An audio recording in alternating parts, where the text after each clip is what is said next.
본문의 말씀은 이스라엘의 영적 리더십이 바뀌는 과정을 우리에게 보여주고 있는 그런 말씀입니다. 이스라엘의 영적 리더십이 엘리에게서 누구에게로 바뀝니까? 사무엘에게로 바뀝니다.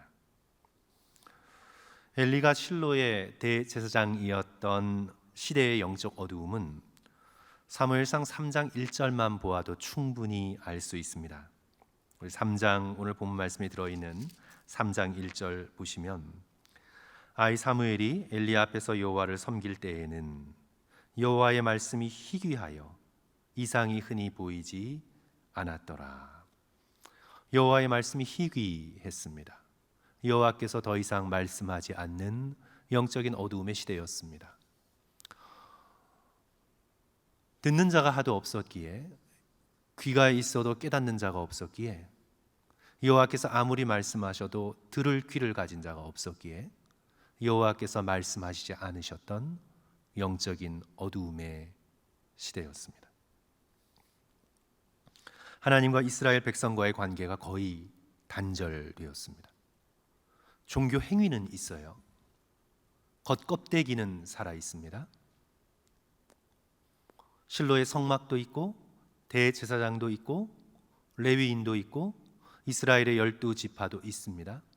종교적인 구조와 형식은 살아있지만 그 속에 생명이 단절되었습니다. 하나님과 이스라엘 백성 사이에 영적인 교제가 없습니다. 하나님을 향한 참된 기도도 없고 하나님께서 이스라엘을 향해 말씀하셔도 들을 귀를 가진 자가 이스라엘 가운데 없었습니다. 죄로 하나님과 이스라엘 사이가 꽉 막혔습니다. 특별히 엘리 대제사장의 죄를 우리는 이 3장에서 보게 됩니다. 하나님이 맡겨주신 거룩한 사역을 하나님을 향한 열심 없이 그저 일로만, 기능적으로만 수행합니다.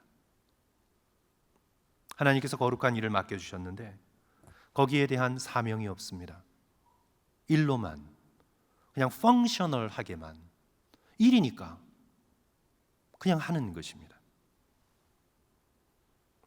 아들들 때문에 제사가 무너지고 있는데도 방관합니다. 하나님의 거룩하심을 향한 영적인 안타까움이 그의 삶 속에 찾아볼 수 없습니다. 물론 자기의 아들들을 불러다가 야단은 쳤습니다. 우리 한 장 앞장 보시면 2장 24절, 내 아들아 그렇게 하지 말라. 내게 들리는 소문이 좋지 아니하니라.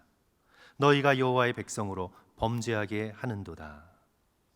그래도 계속 거룩한 재물을 훔치고 여인들과 간음하고 하나님께서 하시는 경고의 말씀을 듣지 않아요. 이 홈리와 비느하스가, 엘리의 두 아들들이. 그런데 여러분이 만약 부모의 엘리 대제사장이시라면 어떻게 하시겠어요?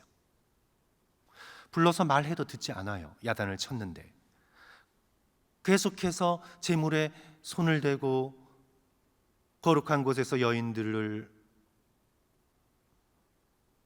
차마 말할 수 없는 그런 죄를 계속해서 저지르고 있어요. 여러분이 만약 부모라면 어떻게 하시겠어요? 여러분이 엘리 대제사장의 위치에 있다면 어떻게 하시겠어요? 나 야단 쳤으니 끝났다, 그게 아니라 어떻게 하시겠어요? 성도 여러분, 어떻게 해야 합니까? 하지 못하게 해야죠. 그들이 마음으로 회개하지 않아도 그 일을 하지 못하게 해야죠. 가장 거룩해야 할 제사를 더럽히고 하나님의 이름에 먹칠을 하고 하나님을 계속해서 경홀히 여기는데 왜 그 자리에 앉혀둡니까? 못하게 해야죠. 그러나 엘리는 그저 내가 야단친 것으로 끝났습니다. 사실상 직무유기이며 방관입니다. 이제 2장 27절 이하를 쭉 보시면 어떤 선지자가 와서, 그러니까 하나님의 사람이죠, 선지자가 와서 엘리에게 심판을 선포해도 엘리는 다른 조치를 취하지 않습니다. 그러니 이제 어떤 방법밖에 없습니까? 하나님께서 직접 나서서 엘리의 가문을 심판하십니다. 사무엘상 3장 13절 성도 여러분 찾아서 함께 읽겠습니다. 사무엘상 3장 13절. 내가 그의 집을 같이 읽겠습니다. 시작. 내가 그의 집을 영원토록 심판하겠다고 그에게 말한 것은 그가 아는 죄악 때문이니 이는 그가 자기의 아들들이 저주를 자청하되 금하지 아니하였음이니라. 금했어야 했는데 방관합니다. 거룩한 제사가 완전히 무너집니다. 하나님을 향한 거룩한 열정이 상실되었습니다. 그래서 결국 사무엘에게로 영적인 리더십이 옮겨갑니다. 이제 여기서 우리는 이제 묻게 됩니다. 사무엘은 어떤 사람인가? 지금은 아이지만 어떤 사람으로 커나갈 것인가? 그것이 우리의 궁금함이지요. 그가 엘리처럼 그저 자리에만 있어 종교적 기능만 할 것인가? 아니면 엘리의 두 아들처럼 그도 타락할 것인가? 아니면 진정 하나님의 사람으로 거룩하게 하나님의 임재 앞에 설 것인가? 그렇게 되기 위하여 그가 가져야 할 하나님의 사람으로서의 퀄리티, 자질은 무엇인가? 우리는 그렇게 묻게 됩니다. 이제 사무엘에게 우리의 포커스가 맞춰지게 되지요. 그런데 먼저 이제 사무엘이 하나님의 사람으로 어떤 자질을 가진 사람이 될 것인가에 대해서 묻기 전에 하나님의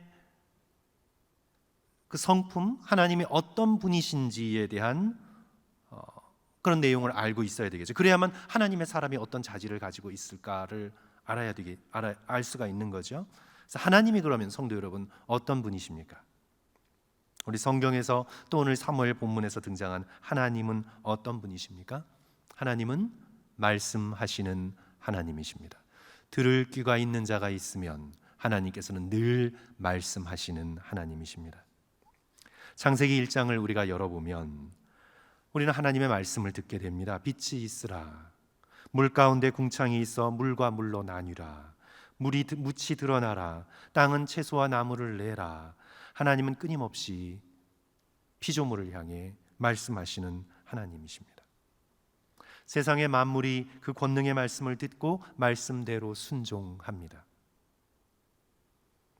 이제 하나님은 역사 가운데 들어오셔서 구체적으로 말씀하십니다. 하나님이 말씀하시는 방법은 우리 개인을 향해 구체적으로 말씀하십니다. 하나님이 무슨 철학적 추상적 진리를 뉴욕의 타임스퀘어 광장 전광판에 그렇게 진열하시고 나열하시는 그런 분이 아니라 트위터에 광고하시는 분이 아니라 하나님께서 말씀하시는 방식은요, 한 사람 한 사람을 불러내셔서 그 사람과 인격적인 관계를 맺으시고 그 사람을 향해 구체적으로 말씀하십니다. 우리 하나님은 업무 중심이 아니라 관계 중심이십니다.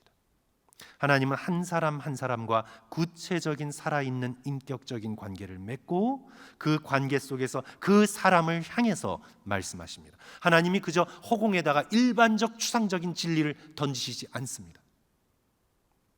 들을 귀 있는 자를 찾으시고 그를 향해 하나님께서 구체적으로 말씀하십니다. 하나님께서는 아브라함에게 말씀하셨습니다. 너는 너의 고향과 친척과 아버지의 집을 떠나 내가 내게 보여줄 땅으로 가라. 한 사람 아브라함을 향해 하나님께서는 구체적으로 말씀하십니다. 모세에게도 가시떨기 나무 가운데 나타나셔서 구체적으로 말씀하십니다. 이제 내가 너를 바로에게 보내어 너에게 내 백성 이스라엘 자손을 애굽에서 인도하여 내게 할 것이다. 구체적으로 말씀하십니다.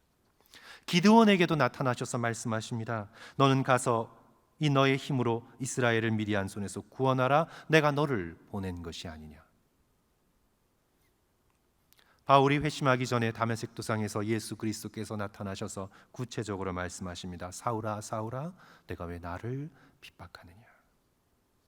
성도 여러분, 기억해야 되는 것은요, 하나님께서는 말씀하시는데 일반적으로 추상적으로 철학적으로 말씀하시는 것이 아니라 한 개인을 불러내셔서 인격적인 관계를 맺게 하시고 그리고 우리 각자 한 사람 한 사람을 향해 하나님께서는 구체적으로 말씀하시는 분이십니다. 야, 이것이 성경의 진리니 너가 알아서 해석해라고 던지시는 것이 아니라 이 말씀을 도구로 사용하셔서 이 말씀을 진정으로 읽고 변화되기를 원하는 마음으로 성경의 말씀을 펴는 자에게 매주 드려지는 예배에서의 말씀을 통해 나에게 하시는 말씀을 들으려고 기대감을 가지고 귀를 여는 자에게 하나님께서는 구체적으로 우리 한 사람 한 사람에게 말씀하시는 분이십니다. 사랑하는 성도 여러분, 여러분은 매일매일 매주 성경을 펴시면서 예배를 드리시면서 기도하시면서 어떤 일반적이고 추상적인 진리 말고 나에게 향하신 하나님의 말씀을 사모하고 있고 또 그 말씀을 받아 내 삶 속에 실천하고 고치고자 하는 열망을 가지고 주님 앞에 나오고 계십니까? 오늘 살아계신 하나님께서 성령 가운데 말씀을 통해 여러분에게 주시는 말씀이 있으십니까? 뭐 그저 믿고 죽으면 구원 받겠지 하는 그냥 일반적인 것 말고 오늘 여러분 한 사람 한 사람에게 하나님께서 구체적인 말씀을 주고 계십니까? 이것이 상실됐어요. 이것이 바로 오늘 이 사무엘 시대 때 상실됐습니다. 그저 종교적 껍데기, 그냥 일반적인 축복, 뭐 일반적인 종교적 언어는 있었어도 한 개인이 살아있는 하나님과 맺는 영적인 관계가 단절됐습니다. 저는 하나님께서는 지금도 구체적으로 저와 여러분 같은 한 사람 한 사람에게 성경의 말씀을 통해, 기도를 통해, 예배를 통해, 또 우리 주변의 사람들과 환경을 통해 구체적으로 말씀하심을 믿습니다. 하나님께서 추상적인 진리를 툭 던져주시고 멀리 떨어져 계시는 분이 아니라 성경을 통해 우리 한 사람 한 사람과 만나 주셔서 우리에게 구체적으로 말씀하시는 분임을 믿습니다. 우리가 들을 귀가 있는가? 우리가 들을 마음을 가지고 있는가? 그런 사모함을 우리 속에 간직하고 있는가? 바로 하나님께서는 그런 한 사람 한 사람을 지금도 찾고 계신다고 저는 믿습니다. 신비한 경험이 아니더라도 이미 기록된 하나님의 계시의 말씀을 붙들고 나에게 주시는 말씀으로 우리가 간절히 찾고 찾으면 주께서 우리에게 말씀하심을 들을 수 있습니다. 사실 엘리 제사장은 사무엘로부터 이 심판의 말씀을 들었는데 사실 이 사무엘이 전해준 심판의 말씀은 이미 모세율법의 말씀에 기록된 말씀입니다.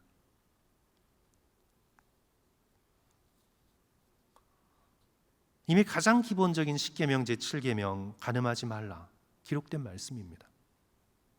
이들이 몰라서 그런 죄를 지은 것이 아닙니다. 8계명 도둑질하지 말라 이미 알고 있는 말씀입니다.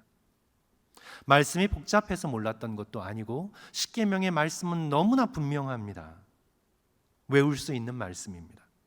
양심에 마음에 새겨진 말씀입니다. 이 성경 말씀 안에 우리를 향한 하나님의 풍성한 말씀이 있고 이 말씀을 듣고자 하는 자에게 말씀을 통해 구체적으로 하시는 말씀을 우리는 마음속에 받을 수 있습니다. 중요한 건 우리가 과연 들으려는 자세를 가지고 있는가? 그것입니다. 근데 이제 우리는 엘리의 두 아들은 도무지 듣지 않았습니다. 아버지의 경고조차도 듣지 않았습니다. 하나님의 심판을 받고 서야 악행이 그치게 됩니다. 성도 여러분, 어떤 사람들에게는 하나님의 심판이 그 사람에게 있어서는 복입니다. 왜냐하면 하나님이 심판하시지 않으면 그 악행을 계속해서 할 거 아니에요. 그런데 하나님께서 심판하셔서 못하게 해서 악행이 끝납니다. 어떤 사람에게 있어서는 하나님의 심판이, 죽음이 그 사람에게 있어서는 복일 수 있어요. 더 계속해서 악한 행위를 저지르지 않게 만들잖아요. 우리가 이제 내일 아침 본문에서 이제 홈리와 비느하스가 결국 마지막 악행을 하지 못하고 죽게 되는데 하나님의 심판을 받아서 결국 그 악행을 그치게 됩니다. 이제 우리의 포커스는 사무엘이죠. 그가 들으려는 마음을 가졌을까? 그는 엘리와 다를까? 엘리의 두 아들과 비교해서 어떨까? 우리는 이제 궁금하게 되는데 그는 들으려는 마음을 가졌습니다. 이름의 뜻이 하나님이 들으셨다, 하나님의 말씀을 듣는다라는 샤무엘, 하나님의 말씀을 듣다라는, 아니면 하나님이 들으셨다라는 그런 뜻이죠. 하나님과 자기 자신과의 살아있는 영적인 교류가 있었다는 의미입니다. 이제 어떻게 우리는 오늘 이 본문 말씀 속에서 사무엘이 이 들으려는 마음을 가질 수 있었을까? 저는 이 한 사무엘의 말에 좀 초점을 맞추고 싶은데, 그것은 바로 사무엘이 엘리 제사장이 불렀을 때 습관적이지만 그가 언제나 했던 말, 어떤 말이죠? 내가 여기 있나이다. 성도 여러분 한번 따라하겠습니다. 내가 여기 있나이다. 내가 여기 있나이다. 사람을 향해서든 하나님을 향해서든 부르는 자를 향해 자신의 전부를 기울여 들을 수 있었던 사람입니다. full attention을 줄 수 있었던 사람입니다. 들으려는 준비의 자세가 돼 있던 사람입니다. 내가 여기 있습니다. 말씀하소서. 주의 종이 듣겠습니다. 오늘 16절 엘리가 사무엘을 불러 이르되 내 아들아 사무엘아 하니 그가 못 들은 척하거나 바쁜 척한 게 아니라 내가 여기 있나이다. 하나님이 부르실 때에도 10절의 말씀, 여호와께서 임하여 서서 전과 같이 사무엘아 사무엘아 부르시는지라 사무엘이 이르되 말씀하옵소서 주의 종이 듣겠나이다. 들을 준비가 되어 있습니다. 내가 여기 있나이다. 말씀하옵소서 주의 종이 듣겠습니다. 그가 처음에는 어렸기 때문에, 영적으로도 아직 어린 상태에 있었기 때문에 하나님이 부르시는지 엘리가 부르는지 잘 구분을 못했습니다. 우리도 그렇잖아요. 영적으로 우리가 어리면 사람의 말과 하나님의 말씀을 잘 구분하기가 어렵습니다. 그런데 이제 엘리 제사장이 사람의 말과 하나님의 말씀을 구분하는 법을 알려주시지요. 하나님이 부르시는구나. 하나님이 부르실 때 어떻게 해야 할까? 엘리 제사장이 알려줍니다. 사무엘에게. 8절과 9절에 나오는데, 성도 여러분, 우리 좀 길지만 함께 읽습니다. 8절, 9절 오늘 말씀에 좀 앞서서 있는데, 여호와께서 세 번째, 우리 같이 읽을까요? 시작. 여호와께서 세 번째 사무엘을 부르시는지라 그가 일어나 엘리에게로 가서 이르되 당신이 나를 부르셨기로 내가 여기 있나이다 하니 엘리가 여호와께서 이 아이를 부르신 줄을 깨닫고 엘리가 사무엘에게 이르되 가서 누웠다가 그가 너를 부르시거든 내가 말하기를 여호와여 말씀하옵소서 주의 종이 듣겠나이다 하라 하니 이에 사무엘이 가서 자기 처소에 누우니라. 성도 여러분, 하나님의 말씀을 듣기 위해서, 하나님께서 우리에게 말씀하시게 하기 위해서, 하나님께서 우리에게 말씀하시도록 준비되기 위하여 우리가 배워야 할 아주 중요한 자세, 그것이 어떤 것입니까? 주여 말씀하옵소서 주의 종이 듣겠습니다. 제가 지금 여기 있습니다. 제가 저의 full attention, 저의 전부를 주님 앞에 드리겠습니다. 제가 지금 다른 생각하지 않고 마음이 조각조각 나뉘지 않고 제가 지금 온전한 마음으로 여기 있사오니 주여 말씀하소서 제가 듣겠습니다. 들으려는 마음의 자세, 이것이 바로 우리가 사무엘에게서 배워야 할 자세이고 오늘날의 시대에 너무너무나 부족한 것입니다. 정말 들으려는 자세, 우리가 들으려는 이 마음 자세를 위해서 성도 여러분 꼭 필요한 것, 오늘 본문 말씀을 조금 벗어나서 조금 큰 틀 속에서 제가 두 가지를 조금 말씀을 드립니다. 첫째로 서두르지 말 것, unhurried life, 서두르지 말 것, 서두름 없이 생활할 것. 성도님, 이것이 너무나 중요합니다. 경건 생활의 가장 큰 적은, 경건 생활이란 하나님과 나 사이에 살아있는 관계를 유지하는 거잖아요. 발전시키는 것입니다. 경건 생활의 가장 큰 적은 서두르는 마음입니다. 우리의 마음이 조급하고 서두름을 가지고 있잖아요. 아침에 일어나서 절대 하나님을 생각할 수 없습니다. 서두르는 마음은 경건 생활의 적입니다. 경건 생활의 목적이 하나님을 더욱 사랑하고 이웃을 사랑하는 것인데 서두르는 마음 가지고는 그렇게 할 수 없습니다. 고린도전서 13장 사랑의 가장 첫 번째 큰 특징이 뭡니까? 사랑은 오래 참고, 사랑은 오래 참는 것입니다. 서두르는 것과 정반대입니다.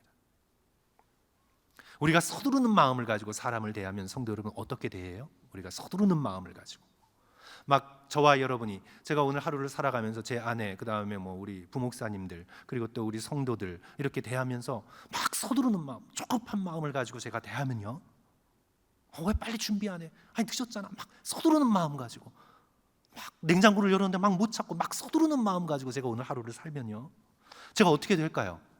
조급하고 짜증내고 컨트롤 하려 들고 그리고 서두르는 마음을 가지고 인생을 살면 반드시 증가하는 것이 있는데 그것은 분노예요. 분노가 나요. 경건 생활의 가장 큰 적은 서두르는 마음입니다. 게으르라는 말씀이 아닙니다. 서두르지 말고 마음을 차분하게 하고 지금 나와 함께 하시는 하나님을 의지하여 하나님과 함께 예수 그리스도와 함께 천천히 믿음으로 하루하루를 걸어가라는 말씀입니다. 서두르는 마음으로는 하나님의 음성을 절대로 들을 수 없습니다. 하나님의 임재 연습이라는 책에서 로렌스 형제가 이렇게 말합니다. 하나님의 임재를 체험하고 하나님의 말씀을 듣는 데 있어서 가장 중요한 것은 성급함과 충동적인 태도를 버리고 모든 행동을 차분함 가운데서 진행해야 한다. 분주함은 하나님의 음성을 막아버립니다. 사랑하는 성도 여러분, 모든 일에 있어서 우리가 하나님을 의식하면서 절대 서두르지 않기를 결단하며 주님의 도움을 우리 모두 청해야 되겠습니다. 호흡을 하실 때에도 좀 천천히 호흡을 하시고 말할 때에도 조금 천천히 말을 하고 걸을 때에도 뭐 운동할 때 빼놓고 조금 천천히 걸으시고 기도를 훈련한 사람들은 하나같이 이 호흡의 중요성을 얘기합니다. 우리가 급하면 성도 여러분 호흡이 짧잖아요. 제가 이렇게 찬송가를 부를 때도 제가 호흡이 좀 짧아요. 이렇게 한 소절을 빨리 하지 못하고 호흡이 짧아요. 제가 되게 급한 성격을 가지고 있다는 그런 뜻이죠. 제 아내가 저한테 늘 하는 말이 왜 이렇게 급해? 이런 말을 자주 해요. 제가 좀 급해요. 그래서 급하면 성도들 호흡이 어떨까요? 깊을까요? 아니면 헥헥거릴까요? 헥헥거려요. 호흡이 짧아요. 막 다음 호흡 쓰기가 바빠가지고요, 호흡을 좀 천천히 깊게 참고 이렇게 쉬어야 되는데 다음 호흡 쉬기가 바쁘니까 호흡을 그냥 여기까지만 그냥 킥킥킥 쉬는 거예요. 너무 짧아요. 호흡이 턱 밑에서 끝나요. 그래서 때로 멈추어 서서 호흡을 뱃속 깊숙한 곳까지 집어넣고 깊은 숨을 천천히 들어 쉬는 것, 이렇게 기도를 훈련한 사람들은 이 호흡이 참 중요하다고 말을 합니다. 공황장애든 뭐 무슨 장애든요, 호흡이 참 중요한 것 같습니다. 말에 있어서도 제가 말 실수할 때 거의 100%는 서둘러 말했을 때예요. 성도 여러분, 천천히 말했을 때가 아니라 서둘러 말했을 때 거의 말 실수를 해요. 상대 말 다 듣지 않고 내 생각으로 상대의 인텐션을 안다고 가정하고 그냥 서둘러 내뱉을 때, 상대방은 그런 뜻으로 말한 적이 없어요. 상대방은 그런 뜻으로 행동한 적이 없어요. 그러나 내가 그냥 그렇게 판단하고 그냥 내 판단 100% 믿고 그냥 서둘러 저지를 때 100% 실수합니다. 그리고 또 가끔씩 이렇게 실수하는 게 괜히 서둘러 농담으로 맞받아쳤다가 그러다가 실수해요. 말 실수의 거의 99.9%는 서두르는 마음에서 나와요. 하나님께서 저와 성도 여러분들께 서두르는 마음 거둬가시기를 주님의 이름으로 간절히 축원합니다. 내가 인생을 살면서 서두르는 마음이 생겼다, 자녀를 바라보면서 막 서두르는 마음이 생겼다, 이건 사탄의 시험이구나, 그렇게 생각하셔야 돼요. 주는 나의 피난처의 저자 코리 텐붐이 이런 말을 했다고 알려져 있습니다. 마귀가 당신을 죄짓게 만들려면 가장 먼저 하는 일은 당신으로 하여금 서둘게 할 것이다. 그래서 성도들은 서두르는 조급한 마음이 마음속에서 생기면 내가 지금 하나님을 의지하지 않고 있구나, 하나님보다 막 앞서 달려가고 있구나 기억하시고 멈춰서고 깊은 숨을 들이쉬고 하나님을 생각하고 주님께 기도하고, 주님, 제가 여기 있습니다. 주여 말씀하옵소서. 주의 종이 듣겠습니다. 이렇게 서두르지 않는 그런 삶의 태도를 배워가실 수 있는 저와 여러분 되어야 되겠습니다. 둘째로, 오늘 이것은 사무엘이 이제 보여주고 있는 건데요, 지금 만나는 대상에게 full attention, attentiveness라고 그러죠. 그러니까 온전한 주의를 기울일 것. 내가 지금 만나고 있는 사람, 내가 지금 생각하고 있는 하나님, 내가 예배드리고 있는 하나님, 내가 지금 찬송 부르고 기도하고 있는 그 하나님께 나의 full attention, attentiveness, 온전한 주의를 기울일 것. 사무엘의 말, 내가 여기 있습니다, 이것은 무슨 뜻입니까? 내 반은 여기 있고 내 반은 저기 가 있습니다, 이런 뜻이 아니죠. 네? 나의 전부가 여기 있습니다. 주여 말씀하옵소서. 나의 전부가 여기 있습니다. 인격적인 관계는 그 순간, 그 사람을 만나는 순간, 그 사람과 얘기하는 순간, 인격적인 관계는 그 사람의 온전한 어텐션을 요구합니다. 나뉘어지지 않은 어텐션을 요구해요. 그게 인격적인 관계예요. 비인격적인 관계는 안 그래요. 멀티태스킹 가능해요. 비인격적이니까. 그러나 인격적인 관계는 그 사람과 만날 땐 오직 그 사람에게 full attention, 온전한 주의를 요구해요. 그게 인격적인 관계예요.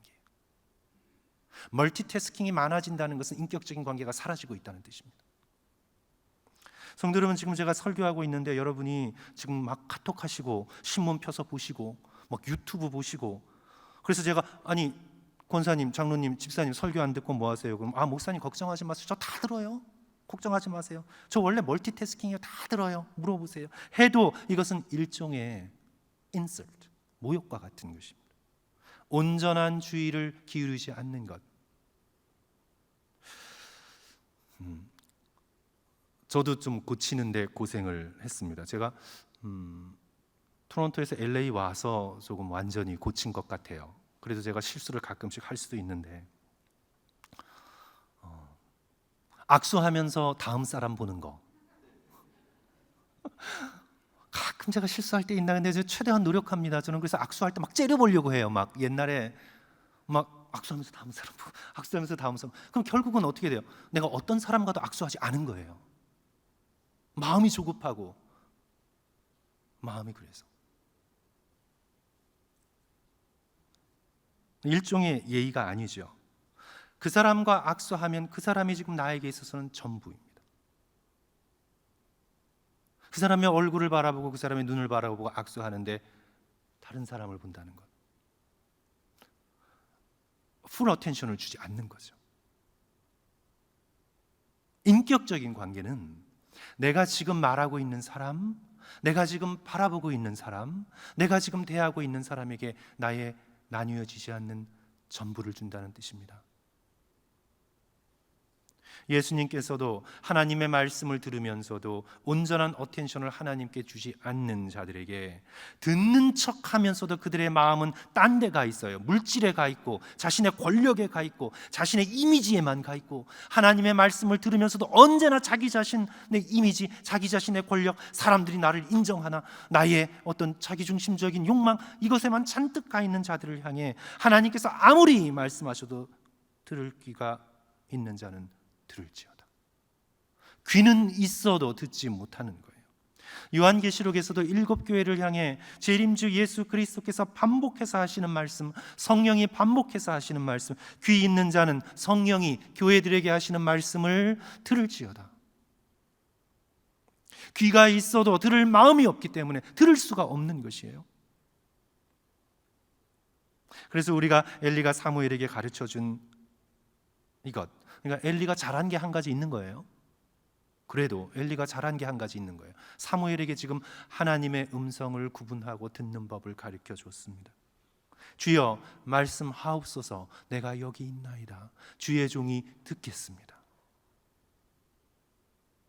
하나님을 바라보고 하나님의 말씀을 듣기 위해 자신의 마음을 다 모아 주님께 나가는 자에게 하나님께서 말씀하십니다. 하나님께서 우리가 살아갈 길 인도를 해주시고 살아갈 능력의 말씀을 주시고 우리와 함께 하시는 하나님의 프레젠스, 하나님의 임재를 우리에게 깨닫게 하십니다. 하루를 시작하면서 서두르는 마음 내려놓고 깊은 숨을 천천히 쉬고 말씀을 펴서 두 손을 모으며 주여 말씀하옵소서. 내가 여기 있나이다. 주의 종이 듣겠습니다. 말씀하소서. 오늘날의 이 시대는 정말 사람의 마음을 집중하지 못하게 만드는 시대입니다. 저는 어쩔 때 그냥 전화기를 확 던져버리고 싶어요. 어쩔 때. 성도 여러분 어떠세요? 좀 과격한 말씀 드려서 죄송한데 그냥 확 던져버리고 싶어요. 아니 그냥 물에다가 그냥 잠궈놓고 싶어요. 어쩔 때. 뭐 좀 집중하려고 하면 alert, 너무 이런 게 많이 와요. 소리가 너무 많이 나요. 전화기에. 또 그냥 끄잖아요. 그러면 또 내가 뭔가 좀 놓쳤을까 봐 또 불안해요. 또 열어보면 별것 아닌 게 그렇게 많아요. 지금 10년 전의 조사니까 지금 더 심해졌을 거예요. 아이폰 유저들에게 하루에 스크린을 몇 번 터치하는지 다 통계가 나오잖아요. 하루에 그냥 나이 드신 분이나 10대 젊은 아이들이나 에버리지 평균 내서 10년 전에 조사한 하루에 아이폰 스크린을 터치 몇 번 할 것 같아요, 성도 여러분? 에버리지 평균 2617번. 저와 여러분이 2617번을 평균 이렇게 하는 거예요, 하루에. 그런데 이제 MZ세대 젊은 층들은 더 많아요. 2배, 3배 더 되겠죠? 그러니까 2617번 하루에 평균 아이폰 스크린을 터치하는 게 평균 2시간 반 세션 76번의 세션을 통해서 그러니까 76번 동안 뭐 열어볼 일이 생기는 거예요. 뭐 신문 보든지 카톡 보든지 그다음에 뭐 유튜브 보든지 경제 소식 보든지 뭔가 76번을 어쨌든 보면서 2617번을 이걸 하는 거예요. 그렇지 지문이 남아있나 모르겠어요. 그렇죠? 그리고 이것은 돈하고 굉장히 깊이 연결됩니다. 많이 우리를 폰에 붙들어 맬수록 광고비가 올라가요. 당연히 애딕티브하죠. 핸드폰이 우리 영혼에 미치는 영향 어떨까요? 하나님 앞에 잠잠히 머물러 있기가 너무 어렵습니다. 우리의 어텐션이 다 거기에 가 있어요. 하나님 앞에 주여 내가 여기 있습니다. 내가 지금 저 폰에 있는 것이 아니라 제가 여기 있나이다. 주여 제게 말씀하소서. 제가 듣겠습니다. 이렇게 마음의 준비를 가지고 나갈 수 있는 자가 정말 희귀한 시대입니다. 지금 사무엘이 살던 이 시대가 오늘 시대와 같은 것 같아요. 희귀한 시대입니다.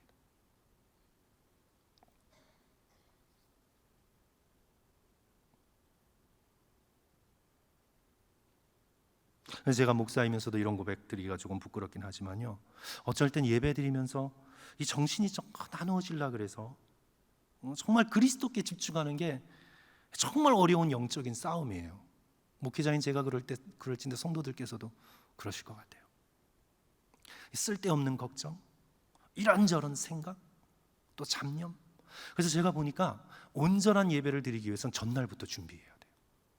제가 경험해 보니까 그래요. 설교 준비를 좀 미리 했다고 전날에 약간 방심하잖아요. 그러면 그날 주일날 아침에 마음이 나뉘어져요. 주일에 강단에 설 때까지 다른 생각이 들어오지 않도록 계속해서 마음을 준비하지 않으면 마음이 정말 나뉘어져요. 조각조각 수천 가지로 나뉘어져요. 그래서 하나님께 온전한 나의 정신을 드리기가 어려운 시대를 우리는 살아가고 있습니다. 왜 우리는 우리의 생명의 주 되신 하나님께 나의 최고의 시간을 드리지 못하고 나의 최고의 컨디션을 드리지 못하고 언제나 졸리고 언제나 나뉘고 언제나 조각조각 난 마음으로 왜 우리는 하나님께 온전한 가장 좋은 것을 드리지 못할까요? 내가 가장 정신이 똑바랐을 때, 내가 가장 정신이 상쾌할 때, 내가 지금 나뉘지 않는 마음으로 최고의 집중을 하고 있는 바로 이 시간, 주여, 제가 여기 있습니다. 말씀하옵소서. 제가 저의 100%를 활용해서 주의 말씀을 듣겠나이다. 주여 말씀하소서. 왜 이 한 시간을 주님 앞에 예배로 드리지 못할까요? 왜 우리는 다 눈이 풀려 있고 마음이 나뉘어져 있고, 왜 우리가 그런 상태 속에서 하나님 앞에 나아가게 될까요? 오늘 우리는 엘리의 눈을 가지고 있나요? 엘리의 영성을 가지고 있나요? 우리가 지금 엘리 대제사장의 그런 모습 속에 무력한 모습으로 종교적인 겉껍데기, 종교적인 형식, 종교적인 포맷은 갖추고 있지만 우리가 지금 엘리의 마음을 갖고 있나요? 아니면 우리가 지금 사무엘의 마음을 가지고 하나님 앞에 서고 있나요? 오늘 우리는 진정으로 들을 마음이 돼 있나요? 주여 말씀하옵소서. 제가 여기 있사오니 말씀하옵소서. 주의 종이 듣겠습니다. 사랑하는 성도 여러분, 오늘 예배드리는 동안 나의 전부를 하나님께 드릴 수 있는 저와 여러분 되시기를 주님의 이름으로 간절히 축원합니다. 늘 하나님의 말씀을 들을 수 있는 마음의 자세를 갖추셔서 오늘날 영적으로 피폐해져 가고 있는 이 엘리의 시대와 같은 이 시대에 우리가 사무엘처럼 하나님 앞에 점점 영적으로 성장하고 성숙하실 수 있는, 그래서 하나님의 말씀을 듣고 깨닫고 그 말씀이 땅에 하나도 떨어지지 않는 하나님의 사람이 될 수 있는 그런 축복을 누리시는 저와 여러분 되시기를 간절히 축원합니다.